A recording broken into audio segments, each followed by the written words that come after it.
کو شامل کرتے ہیں۔ السلام علیکم سر، میں نسیم بات کر رہا ہوں۔ میں نے لاسٹ ٹائم آپ نے مجھے بولا تھا کہ سیٹرڈے کو دوبارہ 8 بجے آپ اپنا میسیج دوبارہ کرنا، تو میں نے یہ پوچھنا تھا خمس کے بارے میں کہ اگر کوئی بندہ کمیٹیاں ڈالتا ہے، سال سے اوپر کی کمیٹی ہے، 15 مہینے کی کمیٹی ہے، اس بندے کا نمبر 14واں یا 13واں نمبر نکلتا ہے، تو آیا اس پہ بھی خمس ہے یا ان پیسوں پہ خمس نہیں ہوگا؟ کیونکہ وہ پیسے ایک جگہ پڑے تو نہیں رہتے، وہ ہر ممبر کو ملتے رہتے ہیں، روٹیٹ ہوتے رہتے ہیں۔ ایک چیز یہ، اور دوسرا سوال خمس کے بارے میں یہ پوچھنا تھا کہ میں نے پیسے ہم نے جمع کیے گھر بنانے کے لیے، میں نے اور میرے بھائی نے، تو 1 سال سے اوپر ہم لوگ پیسے جمع کرتے رہے، وہ ہمارے اکاؤنٹ میں پڑے رہے، تو سال کے بعد یا 1.5 سال کے بعد جب ہم دونوں میں سے کوئی ایک بھائی ہمارے گھر پہ گیا تو ہم نے وہ پیسے نکلوا کے کنسٹرکشن شروع کروائی، اس سے پلاٹ لیا، پھر کنسٹرکشن شروع کروائی، کیا ان پیسوں پہ بھی خمس ہے؟ اور تیسرا سوال سر میرا یہ تھا چکن کے بارے میں، کہ میں سعودی عرب میں یہاں جاب کرتا ہوں، یہاں جتنا فروزن کا چکن آتا ہے وہ سارا فیکٹری میں ذبح ہو کے آتا ہے۔ آقا سسانی کے نزدیک اس کا کیا فتویٰ ہے کہ وہ حلال ہے یا نہیں حلال؟ کیونکہ اس میں قبلہ رخ کا نہیں پتہ، تکبیر پڑھی ہے یا نہیں پڑھا ہمیں نہیں پتہ، کیونکہ وہ فیکٹری میں ذبح ہوتا ہے۔ سر ان کا تھوڑا مجھے رہنمائی فرماتے ہیں۔ جی آغا صاحب۔ دیکھیں، ان کا جہاں تک پہلے سوال کا تعلق ہے، یہ جو کمیٹیاں آپ ڈالتے ہیں یہ آپ کی بچت ہے۔ یقیناً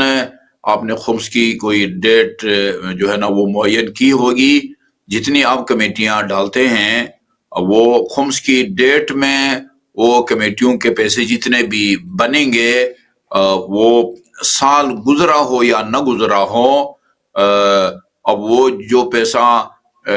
یعنی آپ کی ملکیت میں آیا اور پھر آپ نے ادھر کمیٹی ڈالی یا کسی کو قرض دیا، بینک میں رکھا یا اپنے گھر میں اس کو محفوظ رکھا، یہ سب بچت ہے۔ بچت جو ہے، اگر آپ نے کوئی خمس کی ڈیٹ فکس نہیں کی تو پھر اس میں یہ ہوتا ہے کہ سال گزرنے کے بعد جو ہے نا آپ اس میں خمس ادا کریں گے۔ اگرچہ خمس کے واجب ہونے کے لیے کوئی سال گزرنا ضروری نہیں ہے، یہ انسان کی سہولت کے لیے کہا گیا ہے، لیکن اگر آپ کی کوئی خمس کی ڈیٹ فکس ہے تو اس ڈیٹ میں جو بھی آپ کی ملکیت میں ہے، وہ چاہے کمیٹی کی صورت میں ہو یا مثلاً وہ انشورنس کی فیس آپ جمع کراتے ہیں، کسی کو قرض دیا ہوا ہے، یہ سب آپ کی بچت ہے۔ بچت نہ ہوتی تو آپ ادھر جو ہے نا وہ قسط جمع نہ کرا سکتے، اس میں جو ہے نا آپ کو خمس ادا کرنا ہے۔ اور جہاں تک دوسرے سوال کا تعلق ہے، اس میں بھی یہ خمس آتا ہے، یعنی اب پیسے اکثر لوگ یہ کام کرتے ہیں، وہ پیسے اپنے سروس کے دوران بچاتے رہتے ہیں اور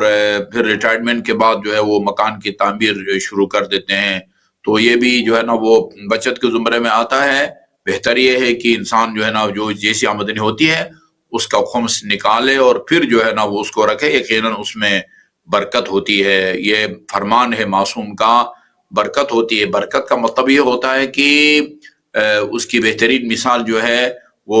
شب قدر کے اعمال کے بارے میں ہے کہ جو شب قدر ہے وہ 1000 مہینوں سے افضل ہے۔ اس کا مطلب یہ ہے کہ یعنی اس شب میں جو نیک عمل آپ کریں گے، قرآن پڑھیں گے، صدقہ دیں گے، وہ یعنی ایک انسان کی عمر کے برابر جو ہے نا وہ عمل کا اجر ملتا ہے۔ یہ برکت ہے، یہ عبادت کی برکت ہے۔ اسی طرح مال میں بھی برکت آپ کو نصیب ہوگی اگر خمس نکال کے جو ہے نا مکان کی تعمیر کے لیے بچائیں گے۔ باقی جو ذبح ہو کے آتے ہیں اس میں جو ہے نا وہ اگر وہ مشین سے ذبح کرتے ہیں تو وہ مطلب یہ ہر دفعہ جو ہے وہ تکبیر اگر کہی جاتی ہے تو پھر وہ ٹھیک ہے، حلال گوشت ہے، ورنہ پھر جو ہے نا وہ اس سے پرہیز کرنا چاہیے۔